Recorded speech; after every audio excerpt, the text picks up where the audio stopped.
pilihannya harus banding? Ya, Kan sebenarnya bisa aja dilaksanakan dengan jabatan yang setara gitu kan. ya. Nah, kenapa harus memilih banding? Kenapa harus memilih banding? Satu, selain upaya melakukan banding itu selain telah dikuasakan oleh gubernur, juga pada prinsipnya juga gubernur Kalimantan Utara menghendaki harus banding. Itu kehendak juga daripada prinsipal. Selain memang itu juga sebelumnya kan memang sudah dikuasakan, jadi memang jangan banding. Itu alasan pertama. Lalu alasan kedua, latar belakang banding karena memang putusan tata usaha negara, pengadilan tata usaha negara itu memang mengabulkan gugatan penggugat, kemudian menolak eksepsi dan alasan hukum daripada pihak tergugat. Nah, namun karena itu merupakan suatu putusan, itu merupakan suatu pertimbangan hukum daripada Majelis Hakim Pengadilan Tata Usaha Negara Samarinda. Pada dasarnya tetap kita hormati, namun kita tetap akan menggunakan hak-hak hukum kita karena menurut hemat kita bahwa pertimbangan-pertimbangan hukum Pengadilan Tata Usaha Negara itu banyak hal yang tidak sesuai dengan jawaban maupun eksepsi-eksepsi dari pihak tergugat. Ini bukan persoalan karena tergugat diputus kalah oleh pengadilan, bukan persoalan kalah dan menangnya itu. Kita pun kalau misalnya sebaliknya diputus menang, namun kalau ketika lihat ada juga pertimbangan hukum yang keliru atau tidak seharusnya, tentu kita juga banding. Jadi persoalan banding itu bukan persoalan semata-mata karena pihak-pihak ada yang dikalahkan. Banding itu kita mengharapkan putusan-putusan dan pertimbangan hukum yang sesuai aturan, sesuai yang berlaku. Itu sebenarnya alasan daripada banding. Sudah didaftar, Bang? Jadi kemarin pada tanggal 13 itu saya sudah menyatakan pernyataan banding dan permohonan bandingnya telah diregistrasi secara resmi di Pengadilan Tata Usaha Negara. Itu artinya bahwa putusan pertama dengan adanya pernyataan banding ini, maka segala pertimbangan hukum sampai dengan seluruh amar putusan yang dijatuhkan oleh Majelis Hakim Pengadilan Tata Usaha Negara itu dianggap sejak semula tidak ada putusan seperti itu. Artinya ini seluruh pertimbangan itu dan amar putusan itu mentah kembali. Jadi dianggap tidak ada putusan yang mengabulkan. Itu pengertian daripada banding. Dan selanjutnya dengan adanya pernyataan itu, kedua belah pihak sama-sama menunggu hasil pengadilan ulangan, pengadilan tinggi tata usaha negara. Itu sifat dari itu. Kalau pada prinsipnya apa yang menjadi pertimbangan majelis kemarin? Jadi satu pertimbangan majelis hakim kemarin, misalnya pertimbangan dari aspek formil. Dalam eksepsi tergugat sebelumnya, antara lain kita mempermasalahkan bahwa gugatan daripada penggugat itu adalah gugatan prematur. Nah, kenapa disebut prematur? Ketika surat keputusan gubernur memberhentikan penggugat, pada saat itu kemudian penggugat mengajukan keberatan terhadap pemberhentian. Namun pada saat itu keberatan yang diajukan oleh penggugat itu hanya surat keberatan saja, tanpa dilengkapi dengan bukti-bukti pendukung. Oleh karena gugatannya hanya itu, maka pada saat itu penggugat dalam hal ini tergugat dalam hal ini gubernur kemudian mengeluarkan keputusan yang sifatnya menguatkan. Namun sifat menguatkan itu belum final. Karena apa? Hak daripada penggugat pada saat mengajukan gugatan itu sebenarnya 14 hari.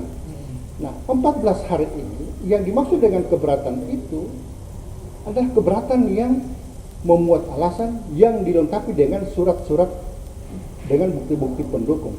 Inilah yang tidak dipenuhi oleh penggugat pada saat itu.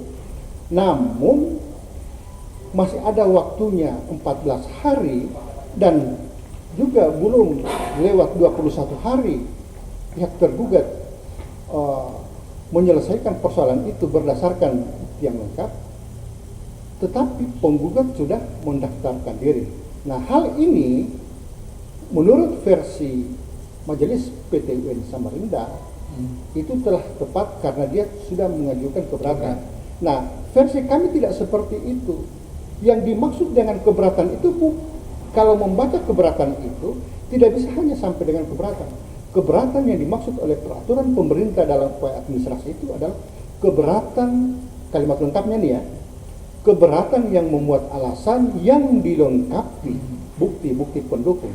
Jadi kalau kita membaca aturannya jangan sampai dengan kata keberatan saja. Itu lengkap, itu frase itu tidak bisa dipisahkan. Frase keberatan dan frase bukti pendukung lengkap itu tidak bisa, dia satu kesatuan frase yang tidak bisa. Sebab itu diatur dalam pasal 4 ayat 3 dan 4. Itu satu kesatuan, sehingga ini penafsirannya ini hanya berdiri sendiri, padahal itu satu kesatuan. Nah, inilah yang sebenarnya antara lain yang menjadi keberatan-keberatan kita itu dari aspek formil. Kemudian dari aspek material, penggugat telah menyatakan bahwa keputusan tergugat itu telah bertentangan dengan undang-undang. Nah, dalam jawaban kita, tergugat merasa bahwa keputusannya tidak bertentangan undang-undang. Kenapa? Nah, alasan daripada tergugat menyatakan keputusannya tidak bertentangan undang-undang karena tindakan itu didasarkan pada diskresi. Nah, diskresi itu adalah hak yang diberikan oleh undang-undang. Namun dalam hal ini, majelis hakim itu tidak mempertimbangkan apa yang menjadi alasan daripada pihak tergugat dalam hal ini, langkah-langkah diskresinya. Kemudian bahkan dalam pertimbangannya majelis hakim tidak mempertimbangkan sama sekali masalah ini. Bahkan sebagai dasar diskresi itu tentunya ada proses awalnya. Misalnya karena adanya temuan tim independen. Nah, justru majelis hakim menyatakan bahwa tim independen itu yang dibentuk oleh gubernur itu tidak berdasarkan peraturan. Itu menurut majelis. Menurut kita peraturan pemerintah tentang pembentukan tim independen itu tidak mengatur, juga tidak melarang. Artinya kalau menurut majelis bahwa tim yang dibentuk ini tidak berhak memberikan penilaian. Ya, seperti itu. Jadi begini, karena menurut majelis pembentukan tim independen ini tidak berdasarkan peraturan, maka majelis menafsir apa yang segala temuan yang menjadi dasar daripada tergugat melakukan diskresi itu tidak dapat. Jadi tidak dipertimbangkan sama sekali, bukan cuma tidak, kalau dikesampingkan masih bagus, berarti masih dimuat. Tetapi ini memang tidak dimuat sama sekali itu dalam putusan. Nah, padahal dalam fakta persidangan, satu ahli itu menyatakan masalah tim independen itu memang tidak diatur dalam peraturan, tetapi tidak berarti juga dilarang. Ini kedua belah pihak menyatakan begitu, baik ahli penggugat maupun ahli tergugat itu sama pendapatnya bahwa itu tidak diatur. Ini masalah kewenangan. masalah kewenangan daripada gubernur. Nah ini oleh majelis hakim ini dianggap karena alasannya karena tidak diatur, karena tidak sesuai dengan peraturan. Nah tidak sesuai itu, isi peraturan itu tidak melarang, juga tidak menganjurkan atau tidak memilih pilihan lain. Nah, itu. Nah, karena itu satu ya. Kemudian ini kaitannya dengan fakta integritas. Iya. Ya, fakta integritas juga itu tidak dipertimbangkan. Justru temuan dari tim independen itu adalah merupakan kenyataan bahwa penggugat memang melanggar fakta integritas. Semua pelanggaran-pelanggaran ditemukan oleh tim independen itu terkait dengan mana fakta integritas itu semua tidak dipertimbangkan. Inilah antara lain yang memang menjadi alasan-alasan kita mengapa kita mengajukan banding seperti itu. Padahal kenyataannya justru latar belakang ini surat keputusan dikeluarkan ini adalah dalam rangka pelanggaran fakta integritas itu sendiri. Gitu. Nah, di sini majelis hanya berbicara tentang target kinerja dan sebagainya. Nah, artinya majelis lebih mengarahkan kepada masalah prosedural. Jadi keputusan daripada majelis ini dia lebih cenderung kepada prosedur pada umumnya. Kendati hal itu sudah dijelaskan oleh ahli bahwa prosedur pada umumnya itu tidak dimungkinkan dilakukan oleh gubernur. Apalagi mengingat gubernur masa jabatannya ini kan tidak lama.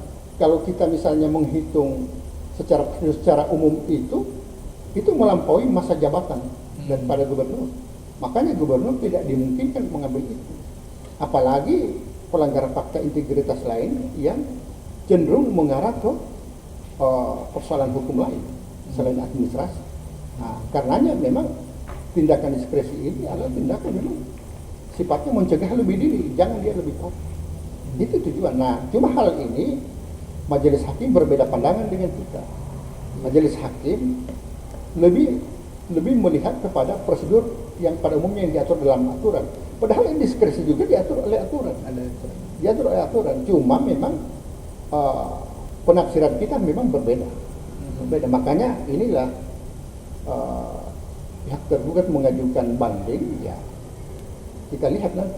Kalau banding tentunya keberatan atas putusan. Hanya fakta kan begini. Gugatan dalam suatu tata usaha negara itu kan hanya didasarkan pada dua hal. Satu, bertentangan dengan undang-undang dan melanggar asas-asas pemerintahan yang baik. Itu alasan bagi penggugat, dia dapat menggugat. Kemudian ketika itu gugatan masuk, itu kan majelis kan hanya menguji dari tiga hal. Satu, prosedural, satu menyangkut kewenangan, dan satu masalah substansi. Jadi dua alasan yang harus digagukan oleh penggugat, pilihannya. Kemudian majelis dalam mengujinya itu dalam tiga hal itu. Nah, kalau misalnya didasarkan itu pada undang-undang tentunya sebenarnya ya kita tidak perlu hak dengan UPB. UPB itu sebenarnya ketika tindakan daripada tergugat itu tidak didasarkan pada undang-undang. Barulah diuji dengan apakah itu melanggar asas-asas pemerintahan umum yang baik seperti itu. Jadi itu. Tapi kalau dari perilaku hakim apa kira-kira kan biasanya ada kemungkinan akan melaporkan hakimnya ke komisi yudisial. Kalau sejauh ini? Ya, kalau saya sendiri melihatnya selama persidangan hanya satu kali saya menyatakan keberatan.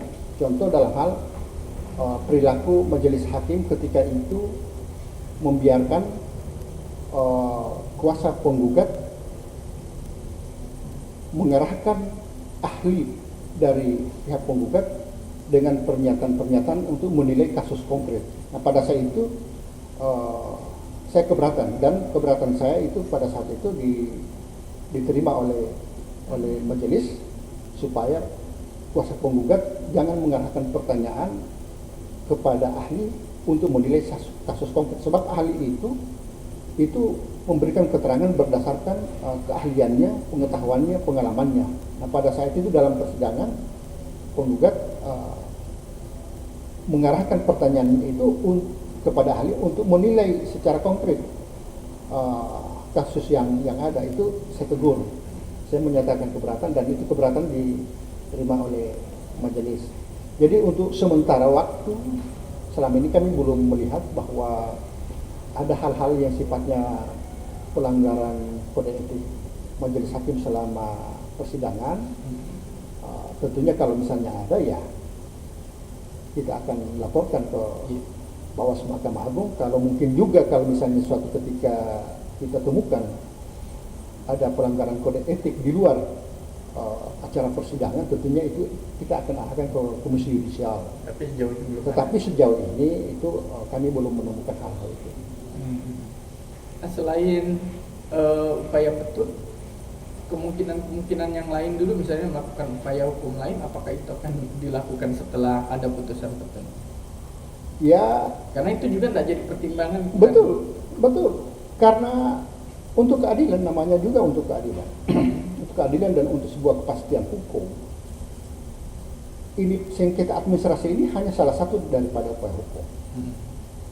Tentunya ada juga upaya-upaya hukum lain. Ketika kita lihat ada itu misalnya unsur tindak pidana, ya tentu bisa dilapor, tergantung daripada Pak Gubernur. Ketika memberikan kuasa kepada kita untuk segera itu diajukan, ya tentu kita tapi akan. Sejauh ini belum ada arahan ke sana. Saya belum mendapatkan arahan itu, tetapi apakah itu lewat orang lain atau lewat siapa itu saya tidak tahu. Yang jelas khusus untuk saya itu belum ada. Cuma memang ketika beberapa tim kita meminta keterangan kepada saya, bagaimana pendapat saya, tentu menurut saya itu harus diproses. Harus diproses. Kalau menurut saya harus diproses. Harus itu diproses, harus tegas sampai kapanpun harus kita proses ini. Jadi apakah sudah gantian gubernur dan apakah sudah gubernur baru dan seterusnya, harus kita proses. Itu kalau menurut saya, ya untuk informasi lain nanti akan kita informasikan setelah kita resmi menyusun memori banding. Selengkapnya apa alasan, kalau alasan-alasan tadi itu hanya antara lain saja. Dan sebenarnya masih lebih banyak lagi alasan-alasan itu setelah kita banyak hal, karena masalah banding itu kan masalah kita harus mintakan pemeriksaan ulangan. Nah, tentunya dalam hal masalah pemeriksaan banding itu seluruh bagian daripada keberatan dan gugatan itu seharusnya dipertimbangkan. Atau walaupun hakim itu punya kewenangan yang menurut pandangannya ada yang tidak relevan dan seterusnya, tetapi itu harus juga tetap masuk dalam pertimbangan. Seperti itu.